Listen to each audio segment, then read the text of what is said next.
halos lahat ba kayo doon galing sa kabila? Kaya nyo talunin yung players nila ngayon. Kunyari, kayo ngayon yung maimbitahan sa Dubai. Sige po. Kayong dalawa, kaya nyo talunin o hindi?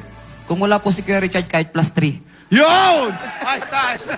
Ayos na, okay na. Yun na. Yun na, ayos na. Alam na natin kung sino talaga, di ba?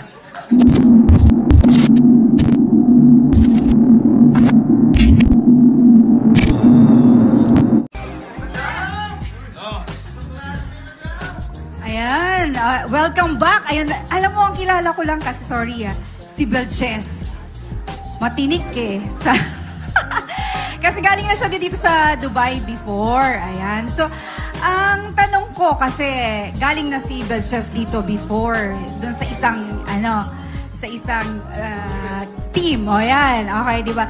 So, yung OG Dayo, ano naman yung ipapakita dito sa Dubai? Mahihigitan nyo ba yon? Kasi ang kalaban nila, Dubai All-Star, di ba? Kayo ang kakalabanin nyo, PBA Moto Club. Ayan. So, sino kaya ang sasagot? Ayan. Ayan, baka si Coach.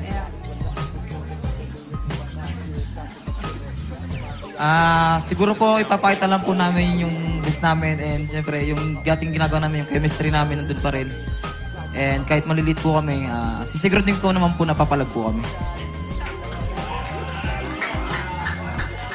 One down. Next, ang sabi ni Donna in the house. Hoy, tumayo ka.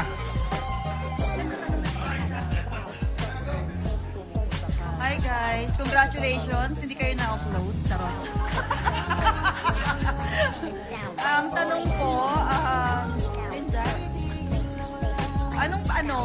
anong i-expect ng mga taga Dubai sa inyo sa pagdating sa paglalaro nyo? Mas magaling ba ang Mavs or kayo?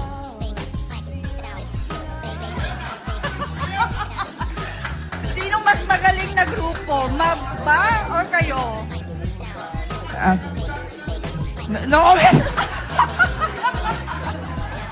Ano po? Sira po yung mic. Gumagana eh. Hello? Wala akong mic.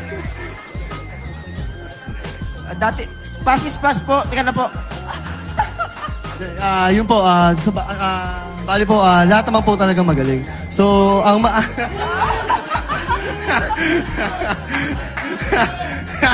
hindi, sa prime po ngayon, syempre, mas malalakas po talaga yung mga bata ngayon kumpara sa dati. Syempre kami, lalo yung mga player ngayon talagang hindi na ganun kakondisyon.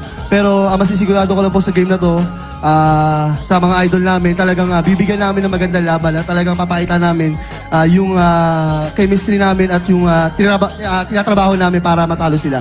So, yun lang po. So sandali. So, mas magagaling kayo kaya sa Mavs. Parang gano'n na po. Joke lang po. Ano? For the vlog lang. Thank you. Sige po, magkatanong po Yes, si Idol. Oy, Willie, mamaya na. Wala bang matrunang dumating? Ala. Okay, ang sunod na magtatanong whether she like it or not, Irene Villaroya. Ito, kilala. Rico Mambo. Ito yung sayaw niya dati. Okay, sa OG. Bukod sa, pagiging bata sa kanila, ano ang lamang nyo pa sa PBA Moto Club? Pero legends na kayo, Siguro po sa itsura.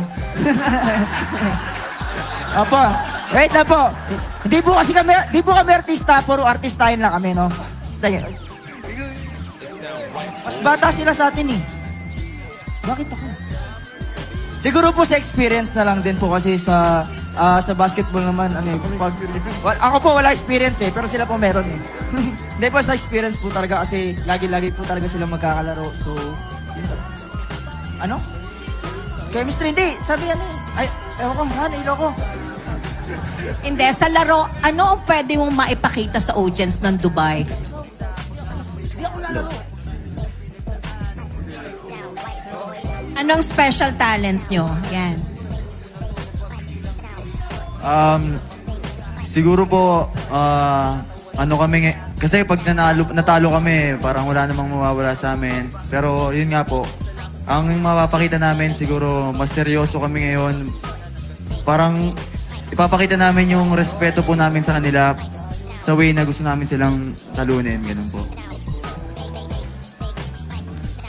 Thank you. Thank you, Charlene. So you actually carve a name back in... Oh, Irene. She actually carve a name back in the... Yung kapanahunan mo, 70s, 80s. Oh, may magtatanong, ito yung pag-basketball ang pag-uusapan. His name rings a bell here in Dubai. And I'm talking about Coach Roland. Oh, ikaw naman na magtatanong, Coach. Magandang gabi po sa atin lahat at maraming salamat po sa mga PBA Moto Club na dumating ngayon at sa OG Dayo. Okay, guys, alam naman natin, isang magandang challenge para sa inyo. Makakalaban natin yung mga isa sa mga kilala sa Pilipinas na mga veterano na kilala. Anong challenge ang may bibigay ninyo sa kanila sa bukas sa laban ninyo?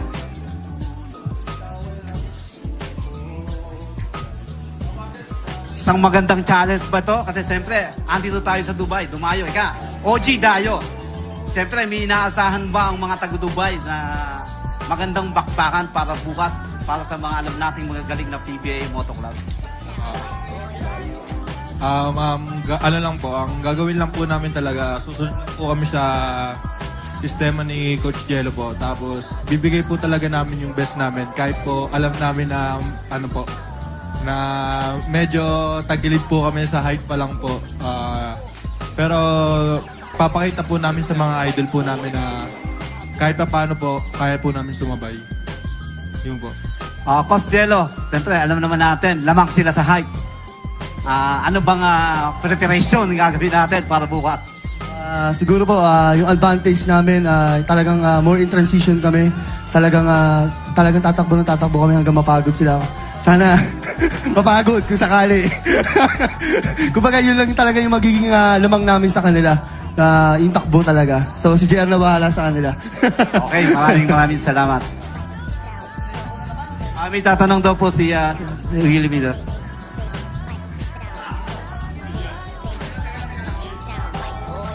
Oo. Hindi kasi, di ba, halos lahat ba kayo doon galing sa kabila? Opo, lahat po. Kaya niyong talunin yung mga players doon o hindi? Ngayon. Kung kayo ngayon, tsaka yung ngayon nila, kaya niyong talunin hindi? Yung totoo Ano po ulit? Pwede po ba? kaya niyong talunin yung players nila ngayon. Kunyari, kayo ngayon yung maimbitahan sa Dubai. Sige po. Kayong dalawa, kaya niyong talunin o hindi? Kung wala po si Kuya Richard, kahit +3. Yun! Ayos na. Ayos na, okay. Okay na. Yun na. Yun na, ayos na. Alam na natin kung sino talaga, di ba? Hey guys, this is Dane ng Mavs Phenomenal Basketball. Huwag niyong kalimutan suportahan ang Phenom Plays, guys. Subscribe, like, guys. Ikalat natin yan. Sobrang ganda ng mga content niya. Yung mga highlights, lagi ko pinapanood yan, guys. Subscribe kayo sa Phenom Plays. Let's go!